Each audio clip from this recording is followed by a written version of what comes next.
আসসালামু আলাইকুম, বিসমিল্লাহির রহমানির রহিম। নির্বাচনমুখী বাংলাদেশ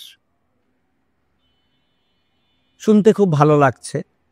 জাতির আশা আকাঙ্ক্ষার দীর্ঘ প্রতীক্ষিত জাতি একটি সুন্দর সকল জনগণের ভোটাধিকার প্রয়োগের মাধ্যমে একটি নির্বাচন দেখতে চাচ্ছে, অর্থাৎ জাতি ফ্রি, ফেয়ার অ্যান্ড ক্রেডিবল একটি ইলেকশনের আশা করছে। এটা শুনতে খুবই ভালো লাগছে। প্রধান উপদেষ্টা বলছেন আগামী ফেব্রুয়ারিতে রোজার আগেই নির্বাচন। সেনাপ্রধান বলছেন যে রাষ্ট্র নির্বাচনের দিকে যাচ্ছে এবং উপদেষ্টারা বলছেন যে নির্বাচন হয়ে দিয়েই চলে যাব আমরা ফেব্রুয়ারির মধ্যে, অর্থাৎ আবার যদি কিন্তু রেখে দিচ্ছে। অর্থাৎ কোনো রাজনৈতিক দল বলছে এখনো লেভেল প্লে ফিল্ড হয়নি। প্রশাসনে যদি আমরা দেখি, আগের প্রশাসনই বহাল তবিয়তে আছেন, তারা শুধু অপেক্ষা করছেন নতুন সরকার আসলে সেই ছাত্রলীগ যুবলীগের যারা বর্তমানে প্রশাসনের ক্যাডার তারা আবার দলের লেবাস চেঞ্জ করে রাজনৈতিক যেই দলটা ক্ষমতার তার লেবাস নিয়ে নেবেন।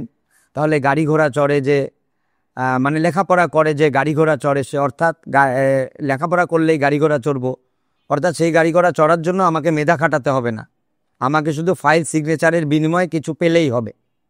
আর নাহলে ফাইল বসে থাকলো, ফাইল তো আর হাঁটতে পারে না। তো যেই প্রশাসনের কাছে ছিলাম সেখানেই আছে। পুলিশ প্রশাসন কাজ করছে না। যেমন দুঃখজনক ঘটনা, মব জাস্টিস চলছেই, চাঁদাবাজি চলছেই। ইভেন পুলিশের কিছু চাঁদাবাজি আছে। যেমন আমরা জানি যে ঢাকা কুমিল্লা বা ঢাকা চিটাগাং ঢাকা নোয়াখালী রোডে হানিফ ফ্লাইওভারে উঠার আগে টিকাতলিতে রাজধানী সুপার মার্কেটের জাস্ট দক্ষিণে এবং টিকাতলি পানির ট্যাঙ্কিটির নিচেই কিছু বাস থামে। এটা কিন্তু কোনো স্টেশন না।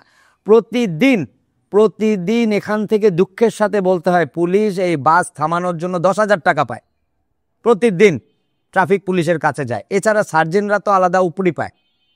এছাড়া রাজনৈতিক দলের নেতারা ওখান থেকে প্রতিদিন 850 টাকা করে তোলে প্রতিটি দোকান থেকে, ওখানে যে টং দোকানগুলো বসেছে, এবং প্রতিটি বাস তাদেরকে প্রতিদিন 300 টাকা করে দেয়।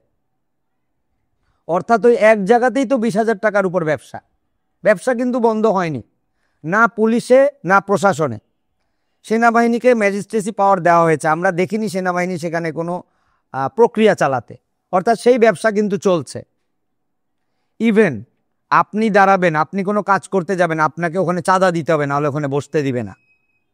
বিদ্যুৎ বিভাগ আমাদেরকে বিদ্যুৎ দিতে পারে না, বিদ্যুতের নাকি ঘাটতি। সেখানে 250 টাকার বিনিময়ে প্রত্যেকটি টং দোকানে লাইন দেওয়া হয়েছে, প্রতিদিন তারা 250 টাকা করে নিয়ে যায়। ওয়াসার পানির মিটার রিডার আমাদের বাসায় এসে কারো বিল দেখে না, যে টাকা দেয় তার বিল কম হয়, আর নাহলে টাকা না দিলে তাদের রিডিং বাড়িয়ে দেয়।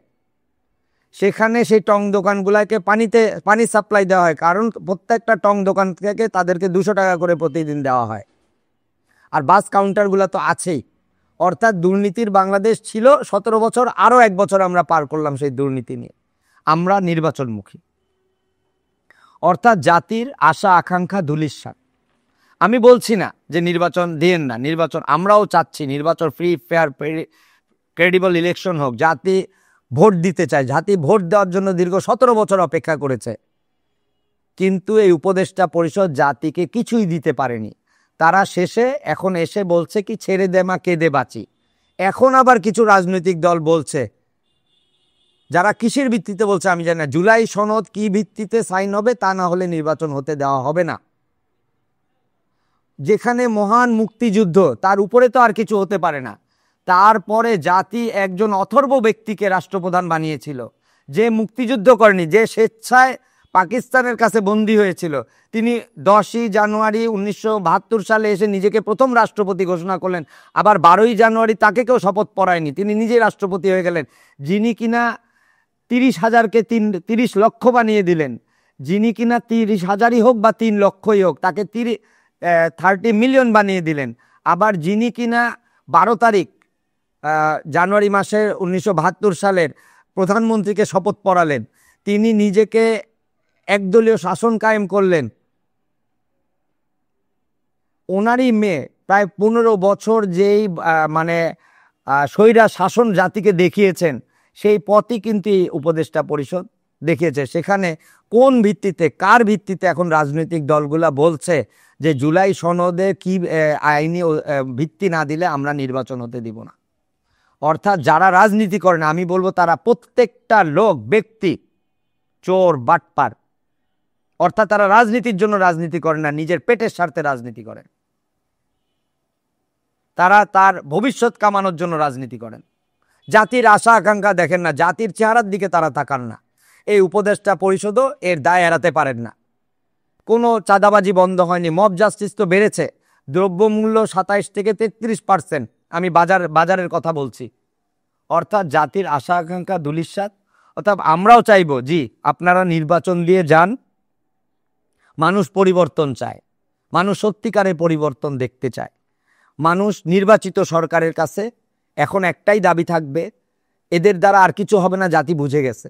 অর্থাৎ এই পুলিশ বাহিনীর পরিবর্তন চায়, পুলিশ বাহিনীর মানসিকতার পরিবর্তন চায়। চাঁদাবাজের মানসিকতা, চাঁদাবাজরা কোনো রাজনৈতিক দলের অংশ হতে পারে না। সেখানে আমরা দেখছি যারা চাঁদা নেন তারা কোনো না কোনো রাজনৈতিক নেতার আশ্রয় প্রশ্রয় নেন, যেটা আমরা জানতে পারি এই যে সিলেটের সাদা পাথরের ঘটনা থেকে। তারপর আমি এই যে একটু আগে চাঁদাবাজির ঘটনা বর্ণনা করলাম, সেখানে তিনি যেখানে বিএনপির থেকে তিনি নমিনেশন চাচ্ছেন, তিনি সেখানে এই চাঁদাবাজের প্রশ্রয় দিচ্ছেন। ওনার ওখান থেকে প্রতিদিন 60,000 টাকা আয় হয় শুধু এই একটা জায়গা থেকে। তাহলে তিনি এটা বন্ধ করবেন কেন? অর্থাৎ দুঃখের সাথে বলতে হয়, অত্যন্ত দুঃখের সাথে বলতে, জি আপনারা নির্বাচন দিন, বাংলাদেশ নির্বাচন দেখতে চায়, ফ্রি ফেয়ার ইলেকশন। এবং আমরা মহান রাব্বুল আলামিনের কাছে আহ্বান করব, শুধু আপনি আমাদের সত্যিকার একজন জাতির পিতা দেন, সত্যিকার জাতীয় নেতা দেন, সত্যিকার জাতির যিনি ভবিষ্যৎ দেখতে পারবেন, জাতিকে যিনি ভবিষ্যৎভাবে গড়তে পারবেন, এরকম একজন নেতা দেন। এই আকাঙ্ক্ষা রেখে আমার বক্তব্য শেষ করছি। ধন্যবাদ।